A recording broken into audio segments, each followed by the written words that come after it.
সম্মানিত উপস্থিতি, আজকে আমরা বাউল সম্পর্কে কিছু আলোচনা করব। বাউল মতবাদের আলোচনা করার পূর্বে আমরা একটু জেনে নেই যে বাউল মতবাদের উৎপত্তি কোথায় থেকে এবং বাউল মতবাদের জনক কে। তো বাউল মতবাদের উৎপত্তি হলো হিন্দু থেকে হইতেছে বাউল মতবাদের উৎপত্তি। আর বাউলদের জনকের নাম হলো শ্রী চৈতন্য। এই শ্রী চৈতন্যকেই তারা কি বলে, গৌরাঙ্গ বলে, নিমাই বলে। দেখবেন আমাদের বাংলাদেশের বাউল মমতাজ, এই বাউল মমতাজ এই নিমাইকে নিয়ে অডিও ক্যাসেট বের করছিল, মানে উনি একটা ক্যাসেট অ্যালবামই বের করছে শুধু চৈতন্যকে নিয়ে। তাহলে দেখেন বাউলটা কি, স্পষ্টই বোঝা যাচ্ছে বাউলটা হলো হিন্দু। শ্রী চৈতন্যর দাস হলো বাউলরা। এই শ্রী চৈতন্যর জন্ম হলো নদিয়া জেলায়। বাউলদের উৎপত্তি হলো নদিয়া জেলা থেকে। নদিয়া জেলাটা কোথায়? ভারতের পশ্চিমবঙ্গে। এই নদিয়া জেলায় 1486 খ্রিস্টাব্দে জন্মগ্রহণ করেছিল শ্রী চৈতন্য। শ্রী চৈতন্য যে বাউলের জনক, এটা হয়তো অনেকে বলবেন যে এটা আমি বলতেছি না, আমি বলতেছি না, লালন বলছে নিজে। একটা গান আছে, তোরা যাস না কেউ পাগলের কাছে, তোরা কেউ যাস না পাগলের কাছে, তিন পাগলে হলো মেলা নদে এসে। এই গানে লালন স্পষ্ট ভাষায় এই তিনজনকে মহাবাউল বলে উল্লেখ করছে, মানে তিনজনকে বাউল বলে উল্লেখ করছে। একজন চৈতন্য, আর চৈতন্যর বন্ধু ছিল নিত্যানন্দ, আর ছিল আচার্য। এবং শ্রী চৈতন্যের যে ধর্মের নাম ছিল হিন্দুদের একটা অংশ, সেই অংশকে বললাম বৈষ্ণব, বৈষ্ণব ধর্ম। এই বৈষ্ণব ধর্মের হোতা হলো, জনক হলো শ্রী চৈতন্য। আর বাউলরা হলো বৈষ্ণব ধর্মের অনুসারী। বাউলরা কি? বৈষ্ণব ধর্মের অনুসারী, অর্থাৎ সব হিন্দু ওটা থেকে আসছে, হিন্দু থেকে আসছে। এই জন্য আমাদের দেশে একটা গান আছে, গানটা খুব প্রচলিত, রেডিও টেলিভিশনে গানটা গায়। সেটি হলো সাদের লাউ বানাইলাম মোরে বৈরাগী, গয়া গেলাম কাশি গেলাম, সঙ্গে নাই মোর বৈষ্ণবী। তাহলে এই যে গয়া গেলাম কাশি গেলাম, তো বৈরাগী হইতে হলে তো গয়া কাশি যাইতে হবে। তাহলে চিন্তা করেন বাউলরা কি বৈরাগী হতে চায় এবং কাশী বৃন্দাবনে যাইতে চায়। চিন্তা করছেন? সব হিন্দুয়ানি গান গেল, সাদের লাউ বানাইলাম মোরে বৈরাগী। এই সাদের লাউ বলতে কি? সাদের লাউ বলতে আমাদের দেশের যে কদুকে বোঝানো হয় নাই। সাদের লাউ বলতে বৈষ্ণব নারীদের স্তনকে বোঝানো হয়েছে। গয়া গেলাম কাশি গেলাম, সঙ্গে নাই মোর বৈষ্ণবী। তার মানে উনি বৈরাগী হইতে যায়, গয়া কাশি দেখেছে, এখানে বৈষ্ণবী নাই, বৈষ্ণবী নারীরা নাই, এর জন্য তার কান্নাকাটি।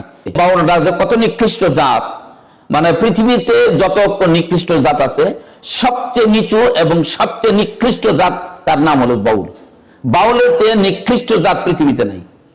যারা বেশ্যা আছে, বেশ্যালয়ে যেটাকে বলা হয়, বেশ্যালয়ে তো তারা তাদের দেহকে ব্যবসা করে নির্দিষ্ট একটা জায়গায়, নির্দিষ্ট একটা এরিয়াতে থেকে তারা এই কাজ করে। আর বাউলরা একটারে সব জায়গায় এরা এই কাজগুলো করে। বেশ্যায় যে কাজগুলো করে, এরা তার চেয়ে নোংরা কাজ করে। বাউলদের জাতির পিতা শ্রী চৈতন্য। এই শ্রী চৈতন্য কেন আসছিল দুনিয়াতে, এটা একটু জানার দরকার। জিজ্ঞাসা করা হয়েছিল শ্রী চৈতন্যকে, যে তুমি পৃথিবীতে আবির্ভূত হয়েছে কি কারণে? তিনি বলছিল, পাষাণ্ডী সংহারি মোর এই অবতার, পাষাণ্ডী সংহারি ভক্তি করিমু প্রচার। তিনি বলছিলেন যে পাষাণ ধ্বংস করার জন্য আমি পৃথিবীতে এসেছি। যবন, তারপরে পাষাণ, এগুলো মেললেস, এই শব্দগুলো ব্যবহার করতে বাউলরা মুসলমানদের ক্ষেত্রে এই সমস্ত শব্দ ব্যবহার করতে এই হিন্দুরা। এই জন্য লালন বলছে, সব লোকে কয় লালন ফকির, হিন্দু না জবন। এই যে জবন দেখছেন, আমি বলছি না যে মুসলিমদেরকে বাউলরা মুসলিম বলতো না, জবন বলতো, ঘৃণা করে। জবন একটা, হিন্দুরা ঘৃণা করে। মুসলিমদের নাম কিন্তু জবন আছে নাকি? মুসলিমদের নাম পাষাণ আছে, মেললেস আছে, এগুলো নাকি মুসলিমদের নাম? তাহলে মুসলিম না বলে বলতেছে জবন। তিনি যে বলছে আমি অবতার হিসেবে পৃথিবীতে আসছি পাষাণ সংহার করার জন্য, মুসলমানকে হত্যা করার জন্য, ধ্বংস করার জন্য আমি পৃথিবীতে আসছি। তাহলে আবার বুঝাই গেল যে শ্রী চৈতন্যের উদ্দেশ্য কি ছিল। কিন্তু অত্যন্ত দুঃখের বিষয়, ওই আমলে শ্রী চৈতন্যের দাস হিসাবে মুসলিম কুলাঙ্গার দুইজন ব্যক্তি শ্রীকৃষ্ণের কাছে দীক্ষা নেয়। তার মধ্যে একজন ছিল হুসেন শাহ। এই হুসেন শাহ 1493 সনে তার জন্মগ্রহণ করছে, আর শ্রী চৈতন্যের 1486 সনে তার জন্ম।